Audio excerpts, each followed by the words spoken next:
We want to welcome everybody to our November board meeting. And this time, we're going to ask our state FCCLA president if he would come forward and open us in a word of prayer and then lead us in the Pledge of Allegiance. Yes, sir. Everyone, please bow your heads.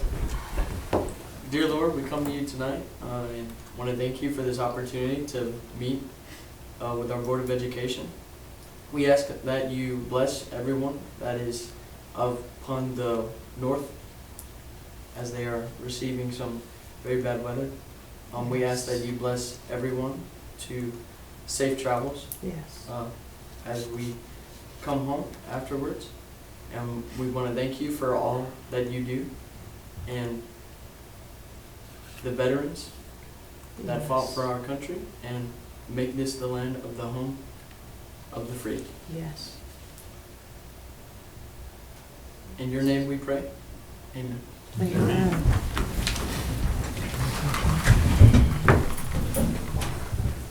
I pledge allegiance to the flag of the United States of America and to the republic for which it stands, one nation, under God, indivisible, with liberty and justice for all.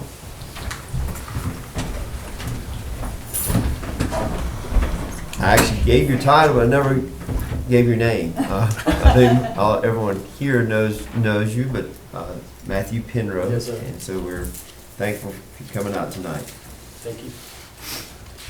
Next on the agenda is our consent items, consisting of the agenda, the minutes of the October 8, 2019 meeting, high school fundraisers, and an overnight field trip for the FCCLA National Fall Conference, November 14th through 17th, 2019 in Dallas, Texas.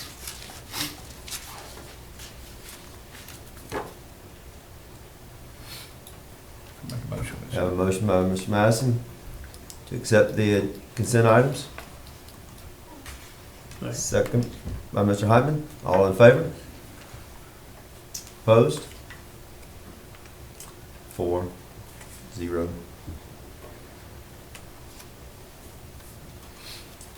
No public participation? No, sir. All right, at this time, we'll move to our financials. Ms. Buffer? Okay. First, we have the general fund. We've got, as you can see, 33.33% of our fiscal year complete. We have started receiving a little of our property taxes since the bills went out before the end of October, and we've got about 10% of those already collected. So our revenues are at 24.94%. I look back at last year, and last year this time we only had about 3% of our property taxes, so we're ahead of the game a little bit on that, so that's a good thing. On our expenditure side, we're at 31.09%, so we are well within our budget there and actually under budget a little bit, which is where we like to see it. Some of the accounts are a little over, but others are under to offset that, so we look in good shape on our expenditures. On our balance sheet, we have a little over $2 million in the bank, and our fund equity is at $1.184 million.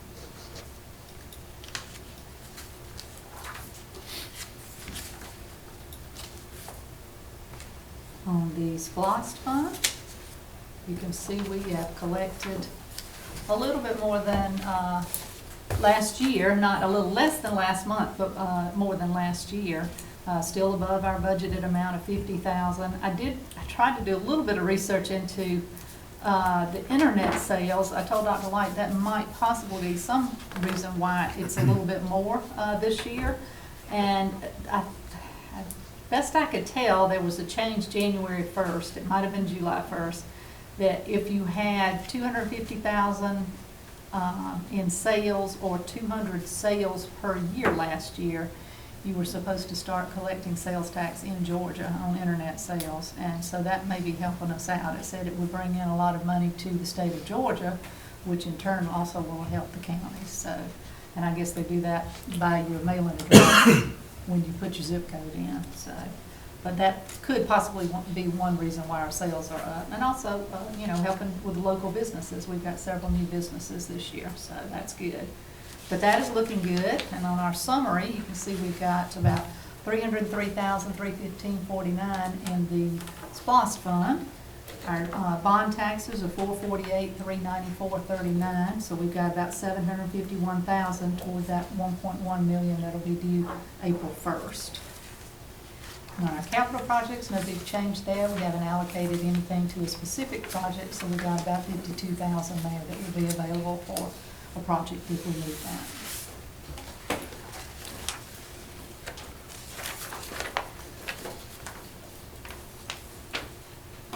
Any questions for Ms. Buckman?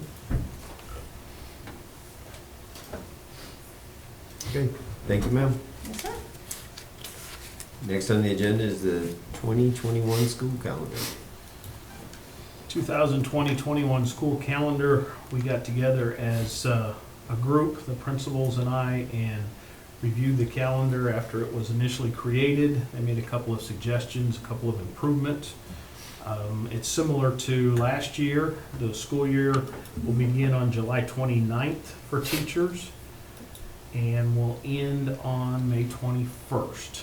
So again, a similar calendar, but everyone has had input and I think it meets everybody's needs as much as possible.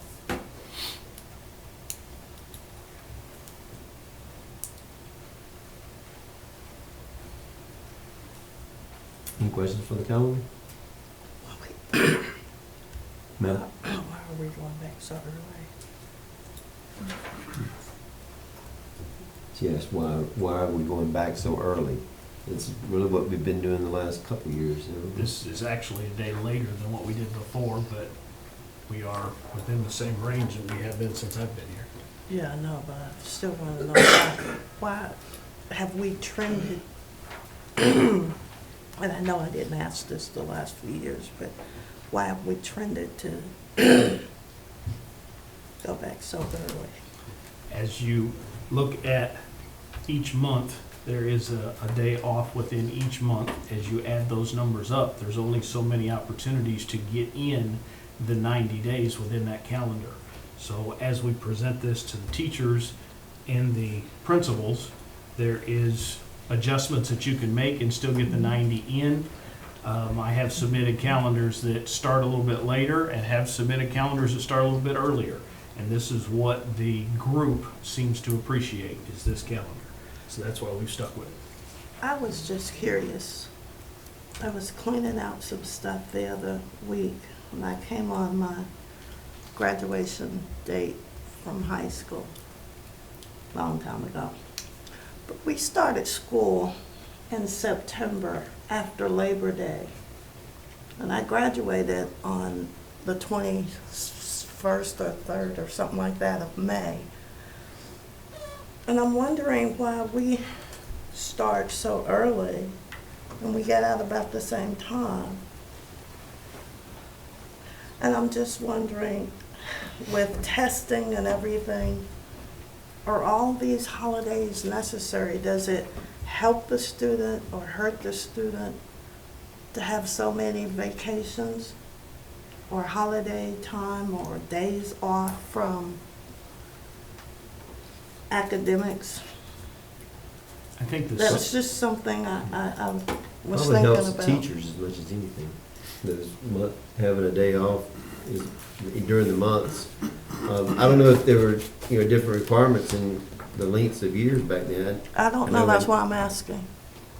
I know that the 90-90 was put in place, I don't know the exact date, but it has been recently, like within 20 years. So, and I'm not going to speculate your graduation date at all, but It's, I'm not ashamed, but it's been over 20, but, inquiring minds want to know. The only dumb question is the one you don't ask, so. But doesn't this run more with the That's colleges fine. also? it That's does what run, it does run closer to the college starting and stopping time, yes. But they have less of a requirement than we do for a number of days. Miss Arthur, how long have you been teaching? 30 years, sir. So you've taught on both sides of it then, hadn't you? No, sir. Oh, it's always been like this? Always been. We've never had a September. Okay, so you can't tell us. As a child, I remember those days, but not that old. All right, Miss Arthur. I remember starting in September, but since I've been teaching, it's always It's pretty always been. much August to, I mean, at one time it was like the beginning of August and then June, but it's been pretty much that first week in June and the first week of August or back it up in May. And so, I thought when I got on the board, Miss Arthur, I thought it was like the mid part of August. It was like the first or second week. I could probably go back and. I remember when we went to the first week of August, but I remember when I started in '96 on this board, not '96, excuse me, I am getting older, '92. Wow. Was y'all born in '92? But anyway, My first year teaching. really? Wow. Then it was. That was later. But I know times have changed, I know laws have changed, that's why I asked, but, This semester, the high school wanted to finish their semester up before Christmas and get their exams in before Christmas holidays. So that was one reason we pushed it back. You're right, we used to start like the second or third week in August. But because they're trying to finish up their exams before Christmas holidays, and because we have 2 different semesters on block schedule, that we pushed it back so we could finish. that's right, because semester exams was after the holidays, and that was hard on kids. I remember now. Thank you, Ms. Burke. See, just take a little memory. All right, we need to approve this. I make a motion. All right, we have a motion by Ms. Freeman to approve the calendar as presented. Second. Have a second by Mr. Heitman. All in favor? Unanimous. Thank you all.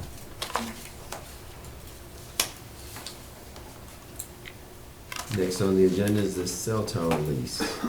As we talked about the radios last month, part of that conversation was putting a repeater device on the cell tower that's up on the mountain to provide support for those radios to be able to talk to each other. And part of that combination is to have a lease, to lease a spot on that cell tower as well as inside the building where we would have that computer repeater. That being said, Lincoln County, the county of, has that building as their property. They are leasing us part of the tower and part of that building for $500 per month. And you can see the lease agreement there in front of you. And our attorneys have reviewed it and didn't see any major issues with it, so we should be just fine with the $500 a month.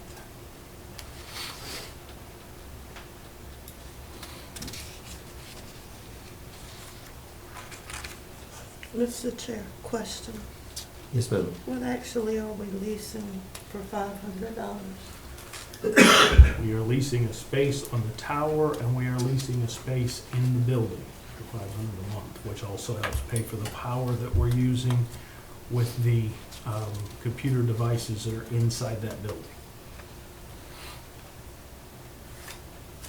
So basically transmission, is that what I'm hearing? Transmitters or something like that? It's kind of like a repeater transmitter, yes ma'am. Do they do CB radios anymore?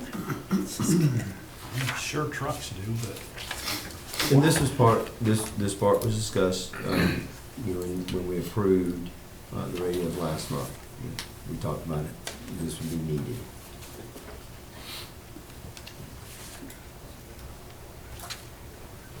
Yeah, I remember, but I did not know the cost then, Mr. Chair, that's why I'm inquiring. Okay, I was just gonna make a motion all right, we'll take a to motion. accept it. Okay. Have a motion and a second to accept the cell tower lease as presented. All in favor? Opposed? 4-1.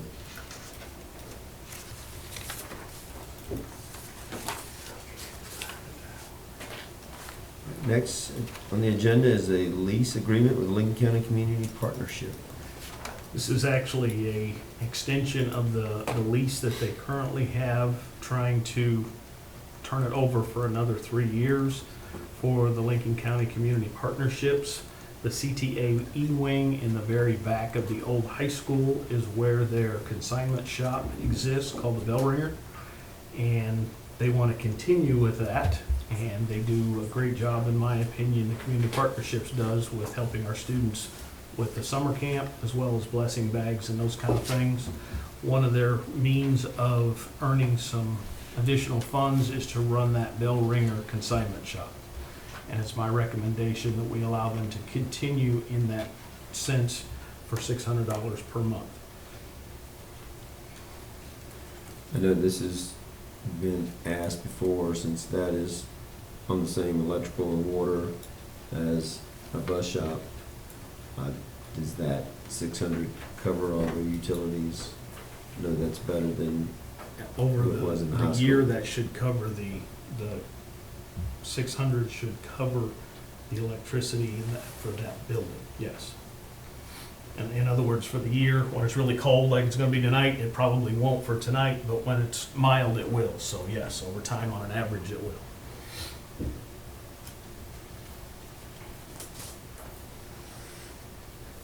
in the past, that's been our main goal when renting and leasing to community partnership. It's just to cover our expenses, so it doesn't cost us for them to be there. Mr. Chair, question, are they also a part of Mr. Colors' organization? They are Mr. Colors organization, yes, ma'am. Then is he still in the, why is he over here? There, you go ahead, you. He moved over there because they could not afford the $2,000 a month that it would take to rent the high school. And the county offered them, as he calls it, as they call it, the White House building that is over there on the county rec center. So they moved So him. that's where he keeps his office, but primarily, I mean, my understanding, the bell ringer is the primary purpose for the CTAE. Absolutely, that's all that's there, yes, sir. So their monies is what he goes into the program that he takes care of? He is over the bell ringers, yes. Okay, that's not what I understood, but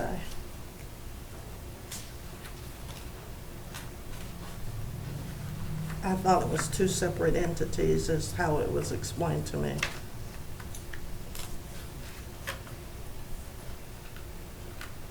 He'll be the one signing this, correct? That's correct. Yeah, down at the bottom. He signs this lease? Yes. Okay.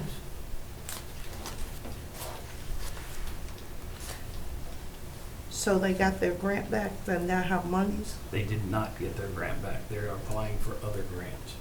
So Yes, sir. how they pay the $600? They have money in the bank that is paying the $600, and of course, they earn money through bell ringers.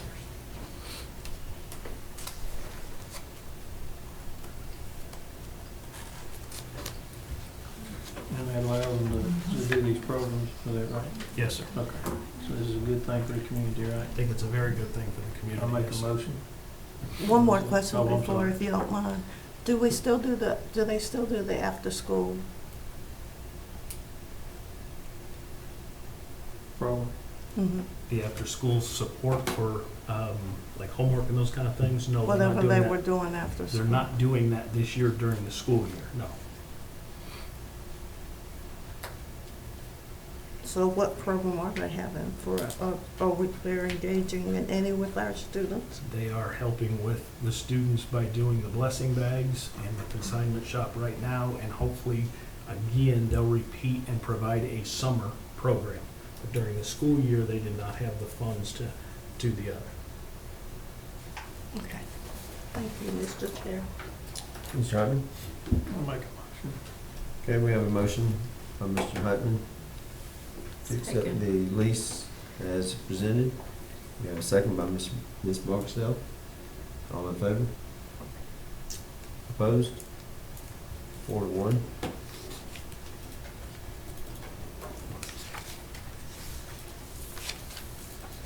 Next on the Mr. Ch- agenda. Mr. Chair, may I make this for clarity? My opposition is not against the program, but last time, and I didn't want to get into a communication, long, drawn-out one, but last time I asked about before you can make an intelligent decision, what is that light bill? And exactly how much are we eating off and paying from tax money? And that was never answered, nor that information supplied.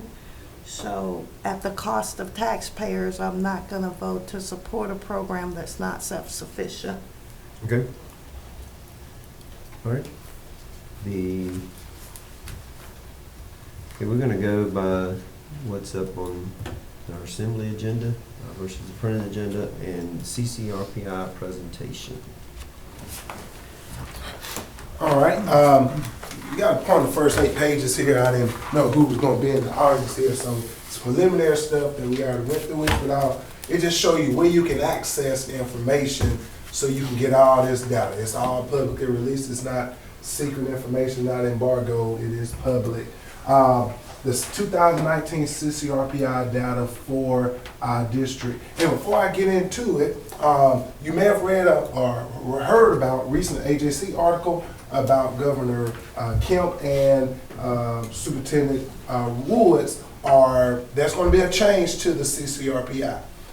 What that change is going to be, we don't particularly know. Primarily because the scores are dropping. In areas, and you'll see as we go through the data, you'll see where we did well, but because of one category, the closing the gaps category, it caused some scores to drop for not only just us in certain schools, but different schools across the state. And that is a primary drive to why the state, in conjunction with the governor, is going to be a change in the CCRPI. This is the second year of it, but there's most likely going to be a change. The governor and Superintendent Wilson has already said it. But we still use the data to help us help the schools make informed decisions to help reach our students. Yes, sir. Is it a change every year? I mean, historically, Seems like it. Yeah, well, this is 2 years of no change, Oh, 2 and now years it's no going change. to be a okay. Now it's going to change. It's constantly changing. They did keep it the same 2 years, Mr. Hyman, to answer your question, but prior to that, it was changing and evolving. And so it's kind of hard to compare from year to year when you don't have it the same, and they're getting ready to change it again. So this is kind of a good tool and a bad tool. It's good to let you know that the issue is people look at overall score and it's flawed. Basically the issue they find is that it's flawed in how they compute because every year, which we predicted pretty much every year, you're going to see either a jump or you're going to see a drop. And the simple fact of we saw a lot of districts that are normally very high have seen drops. And I think that has influenced them to look at the format a little more closely than if, let's say, we complained or had an issue with it. And that's kind of basically what the governor even stated about seeing the drops and understanding, particularly the closing the gaps, which is 15% for the elementary and middle school and 10% for the high school. It's caused a big issue in terms of why there's a big drop in what's the overall score. So you'll see it kind of as we go through. And one thing, the first 8 slides directly came from the state and the Department of Education. They want to let you know what the CCRPI is and what it's not. And primarily, it's not the final word on the school's performance or the quality of the school, but we use it as a tool to help us examine. Now, when this come out is in October, when it's publicly released, and we finally get the scores in October. But the data we've been looking at, last month we looked at the EOG and EOC scores. We've been using that data even when it first comes out, could get to us in May. So this is not just now we're looking at this and now we can make a decision, because in October school's already started. The data behind it we are able to get is just the final scores. So the principals, and we've been using this throughout, so once we got scores to make decisions to improve our learning outcomes of the students. But again, you can find it at ccrpi.gado. You just type in CCRPI in Georgia. It'll take you to the site where you can get not only for our district, any district in the state, and particular school. So you go through the PowerPoint you have, you can see if you're like, hey, I'm lost, I don't know where to get it. This just tells someone where they can go and find the report and find the information, and how you can search and type in a school, a district name, or even a zip code, and it'll give you the data. And once you get there, it'll show you where you have the district, you have each school, you can click on the tab and it'll give you the information, And so there are 4 categories for the elementary and middle school, and there are 5 for the high school. So you drill down a particular school, it'll show you. Now, the overall Lincoln County district score is 72.5. That's average. The district gets our score from just an average of the 3 schools. That's how we get our score for the district. Nothing we particularly do, is just what the schools are. That's what the score is. So if you look here, overall, we see that the district, just seeing the scores of all the districts going for the last 2 years, because only the last year and this year are the scores that you can compare, because the formulas are particularly the same for those 2 years. But we will not be able to compare 18, 19, and then 20 next year. It's going to be a total new ball game looking at it on its own overall in the overall score. And you might be able to find data points in between that get you a score that we can compare. So you see that we had a slight drop there, 76.2, 72.5 for the district, elementary 82.4, 72.4. The middle school jumped up 13.1 points, 65.4, 70.5, and the high school 75.2 to 68. And we'll explain a little bit into that. And a lot of times you can't look at it as 100 points. No one gets 100. It's not 100. And we got C's, even though they may put it that way, there's nobody with 100 on this. So you're not really going with 100. You just kind of compare and see how other people, what other districts are, to kind of give you an idea. Some highlights. As I mentioned earlier, the middle school increased from 65.4 to 78.5, a big jump in the CCRPI score with them. They also increased primarily because of one category, which was the category that hurt them a lot last year, and that's the closing the gaps. And they scored 75 points. They increased 75 points from 11.1 to 86.1.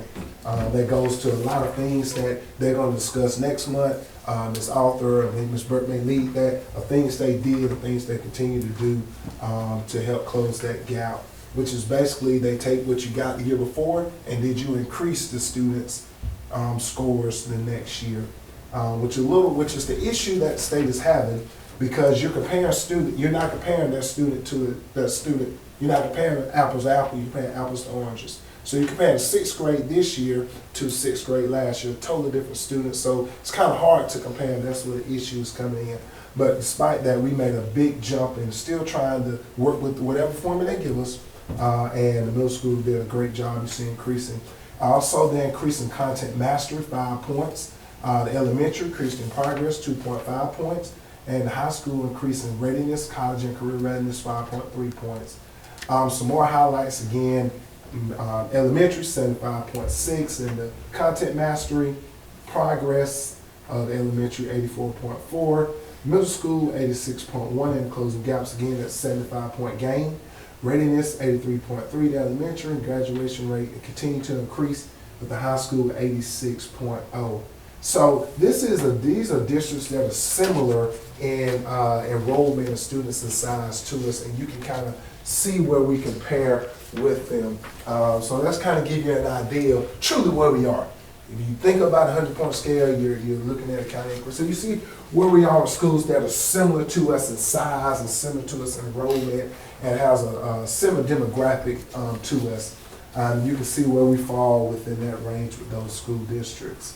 When we go across the CSRA, you see where we compare schools that are our size, Columbia County 85, but then you see everybody else in the C's, the F's, the D's, whatever you consider that number. So you see where we are in the RESA. We're second in the RESA, 72.5. Just to give you a comparison of how people doing around us for this year as a district. Elementary school. Time's up. I'm sorry, I got it. I had it turned on. All right, elementary school, 72.4. And as you can see, gray is 2018, red is 2019. And you can see content mastery, almost very similar. Progress, they increased. Readiness, they increased. But then closing the gaps decreased. And you look at that and say, whoa, what happened? How could they be statistically, they scored generally the same on the test, but they say they dropped in closing the gaps. And that's where the state is finding in districts and systems all across the area, the way the formula is set up, this has happened to a lot of school districts, where you will see that, well, hold on, they didn't drop. Now, it'll be one thing if you see they had a 76.8, then they dropped to a 40, but now you see a 76.8, 75.6, and it's the same data. It's not a different data set that they're using to create the closing the gaps. And that kind of and that graphic right there is what has caused the state to want to change this formula to adjust how they do the closing the gaps.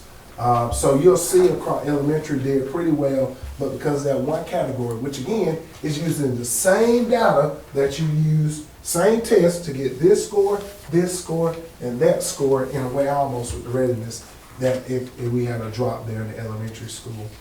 But you can see the content area scores were on par with where we generally are for the elementary. And then of course we have the elementary schools, a 5-star school climate rating, which is great. Great thing as always. You look at comparison where we are with demographics similar to us. Charlton and Irwin a little higher than you see. Clinch, Twin City, and Taylor are low. So that kind of give you an idea of where we kind of fall. If you look in the RESA, you'll see where we are. We picked in RESA 72. You'll see Columbia County as a district itself is 85.3, but everyone else is below us other than just particular. I just picked North Harlem because their elementary school is kind of smaller also. But you'll see there where we stack. So that kind of gives you a reference point of what does that 72.4 really mean for districts and areas similar to us. Elementary school 78.5. Yes, elementary middle school. I'm not saying it again. Elementary school 78.5. And as you can see there, that content mastery has increased. The progress has increased. Closing the gaps, that big jump there, and you see the readiness increase. You see the readiness increase. And again, next month they'll go in the highlights and what particular strategies they use to show that big 75-point increase in the closing the gaps. Now, if you break down per content, you'll see the ELA increase in the content mastery. That means basically what they do on the EOG end of the course, end of grade test. Assessing ELA, see the math. Science will have a little issue there, social studies, but those are things they can talk about. We had a teacher who was out on maternity leave, and in middle school, only one grade gets tested in science, it's 8th grade, and that was the teacher who was out. So you got a little drop there, but teachers is there. We have no maternity leave, I don't think. So we should be fine this year and see a drop, increase with that. That closing the gap, a lot of green stars. That means not only did they did above and beyond, they didn't just meet the standard, they've been above the standard. And that's only in ED, economic disadvantage, and student disabilities are you able to get that green star, which gives you bonus points. And that's a big thing. You can see how they improve it, all students, all subgroups. It's not just one particular group. In years past, it was about 1 or 2 groups they would have, but now you got to look at all students. All students are particular, black, white, ED, students, disability, and all students are separated. They look at each one group, and they're doing a good job. And all schools are making sure they meet the needs of all students. And again, we have another 5-star school climate with the middle school, as we did with the elementary school, and the high school's 5-star also. Middle school, see the comparison there. Schools with similar demographics there, similar enrollment. You see where we are, give you a reference point of what that 78.5 mean. What does it mean? Then we go to the RESA. You see where we are. Wilkes, a little higher. Now look at Columbia County, 74.7. We're 78.5. I know some people, that's the gold standard around here. But I think Lincoln County is the gold standard when we're looking at different things, particularly what they did in the middle school. So you can see, and that gives you a reference point. And that because, and while I'm talking about why they're changing school districts like Columbia County, now we're seeing C's. And we see that people are, oh, something must be wrong, because they just assume that they just have to be able to be. So those are some of the things that got the governor and the superintendent's ear to where we need to look at this formula, because it may be something wrong with it. And it is some issues with it, as we said before. The high school is a 68, all right? So let's go down in that.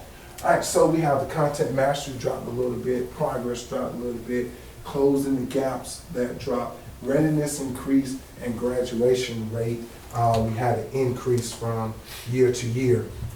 Little turnover, some things that they've kind of addressed. They drilled down and kind of find and kind of found a class or two that may have been constructed with some issues, discipline-wise, and things that kind of impacted overall. When you have a small sample size to begin with, it doesn't take but a few to kind of really mess up. So Dr. Gunn will get into that next week about next month about some things. But they've been using this to kind of address issues and send teachers to get some more professional development and different things about working and thinking about the class dynamics and helping those students and supporting with some additional retired teachers that are coming in to meet the needs of some of our students. And you see the readiness indicators, literacy is increasing, student attendance is increasing, accelerated enrollment, the dual enrollment, the AP classes is kind of some real general saying, pathway completion increasing, college and career readiness as defined by the DOE as increasing also for the high school. Graduation rate, again, graduation rate is continuing to increase and beat the state rate. And so we got average out overall 86.0 for our average graduation rate that you can see. We increased from last year to this, 2018 to 2019 in our graduation rate. 4-year and the 5-year rate is continuing to increase. And again, we have another 5-star school climate, and that is a good predictor in terms of outcomes. Just came back from a presentation in Atlanta today with the DOE. They talked about how that school climate really impacts some of the outcomes of your students. If you got a low school climate, you can guarantee you're going to probably see some low achievement. It's a correlation. Doesn't mean it's always going to happen that way, but there's a correlation. So let's put this 68 in context. We look at similar high schools based on enrollment rate and ethnicity. You see where we kind of are in comparison with similar schools in the size. And then when we go to the RESA, you can see where we are, and you see where we are in comparison, and you see a mix of different things. And if you go back, you can see where some have had significant drops, some have had small drops, and some have increased. And so a lot of things can go into that the high school will continue to look at. Now our priority is, as a district, is continue to help our students reach their fullest potential through world-class learning grounded in small town values, mission statement, and that's what we are hoping to continue to do.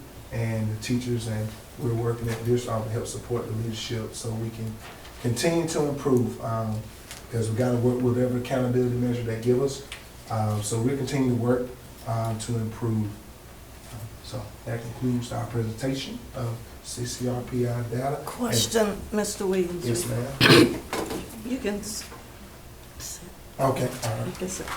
Mr. Chair, isn't it true that for the last few years that the State Department of Education have been studying and looking at CCRPI for a number of reasons? Isn't it true that when it was first brought out, that there was not a lot of people who embraced it because they saw all the errors and the kinks in it? So the change that the governor and the State Department, Woods, is making comes on the hill of a lot of complaint from educators, both in the university system, both state, nationally, etc., and the college arena as well. So do you see this as a good thing? Because I see it as a good thing. So are educators or people in our county seeing this as something good? Because, you know, if they're going to change it to make it better, hopefully. So you said you were at a meeting, so does it seem like seem like the changes that they're talking about? Well, one thing they emphasize is the underlying data that gets you to the score, not particularly the score itself. Now we focus on, we compare and look, how do we stack up? But then I think one thing we're focused on, and the state even told us, even in the presentation, like on slide 3 or 4, they tell you the score is not the end all be all. They say, you get the score because of, I believe, starting back Race to the Top and federal money. They have to have some accountability piece. Right. So they came up with something that they can hopefully people can understand instead of letter grades like it was. So what we've been using, I know the principal's been using, is particularly like, let's just drill down.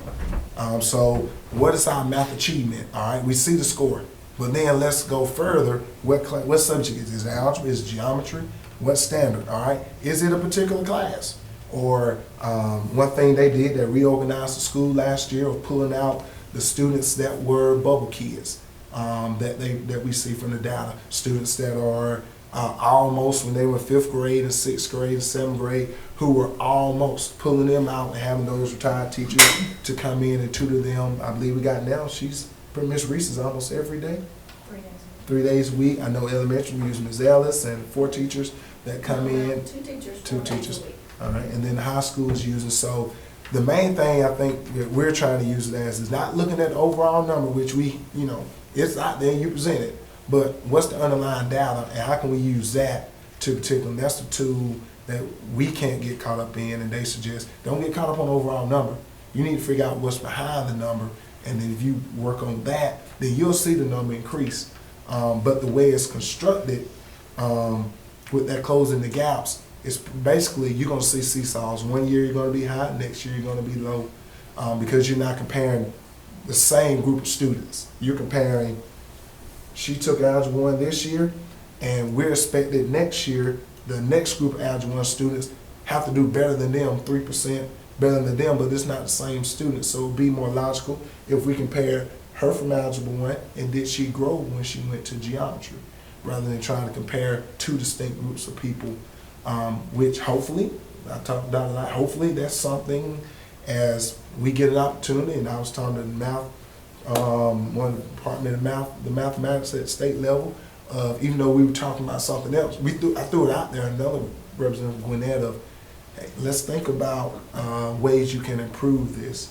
And it's difficult because they're about to change the math standards in the next year. So it's hard to get a grip on it when we got a new leadership at state level, so things are going to change again.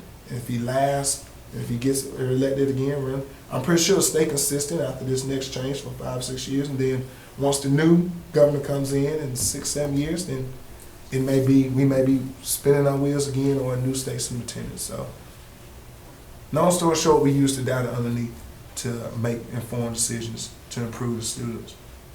Right, and I understand that, but I guess basically what I was asking is that, okay. Any other questions for Mr. Williams? Okay. Thank you, Mr. Williams. Next on our agenda is policy for revision, ODAGA/LDAJA.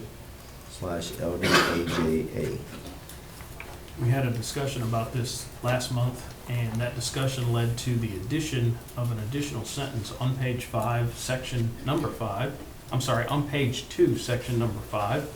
We added the additional sentence of, if the parent cannot be reached, the principal will inform the student that he/she may choose to not answer questions from the police. That being said, after we add something to a policy, it has to be brought back for review, laid on the table for 30 more days, and then brought back to the board for approval in the following month, which would be December.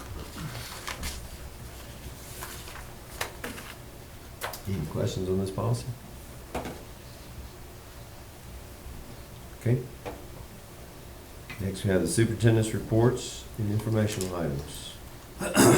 The first thing that I set at your table was the GHSA brackets for public division A, Class A, I should say, public. You'll notice in the upper right-hand corner, I highlighted it for you. Lincoln County is ranked as number 7. We have a bye this week. We do not play this week. Next week, we will play the winner of Tryon Commerce game, and we will be hosting. So we will be in Buddy Bufford Field hosting either Tryon or Commerce, whoever wins that game. So that should be very exciting for us to host a playoff game, and looking very forward to that. Our cheerleaders are competing in the state cheer competition. They are leaving at 8 o'clock in the morning on Friday, going over to Columbus, Georgia, and the state competition is in Columbus, Georgia. They will compete that day, and then we'll ride back that day. So that's happening this Friday, so good luck to our cheerleaders, and I hope that they do very well. And one thing that came in late today, so I did not get it on the agenda, I had applied for an additional $5,000 grant through Georgia Power, and I found out today that we actually received that grant and received the check today. So we got an additional $5,000 grant from Georgia Power for STEM training in the schools and cyber education. So Great. every little bit helps, and I continue to try and look for those things to try and help us out with a little bit of money. That's all I have, sir, for right now. All right, need a motion to go into executive session. So moved. Motion by Ms. Barksdale, second by Ms. Freeman. Okay, I call our meeting back to order. It's been recommended by our superintendent, and I make a motion that we hire Miss Elise Matthews for special education teacher in the Lincoln County Middle School. Someone, oh, A second by Mr. Madison. All in favor? Unanimous.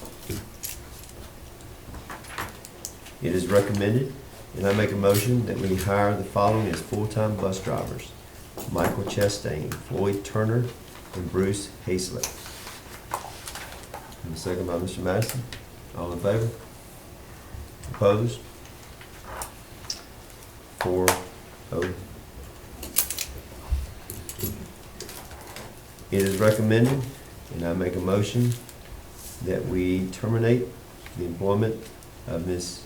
Deborah Johnson as a Lincoln County bus driver. Second by Mr. Madison. All in favor? Opposed? 4-0. It is recommended, and I make a motion that we hire Ms. Tammy Leach as a parapro for the Lincoln County Elementary School. Have a second by Ms. Barksdale. All in favor? Unanimous. It is recommended, and I make a motion that we hire Ms. Shernay Jones as a substitute custodian and substitute food service worker for the Lincoln County Elementary School. And a second by Mr. Madison. All in favor? Unanimous. Anything else? so moved to We have a dismiss, what's going on? motion to adjourn. There you Second by go. Ms. Barksdale. Thank you.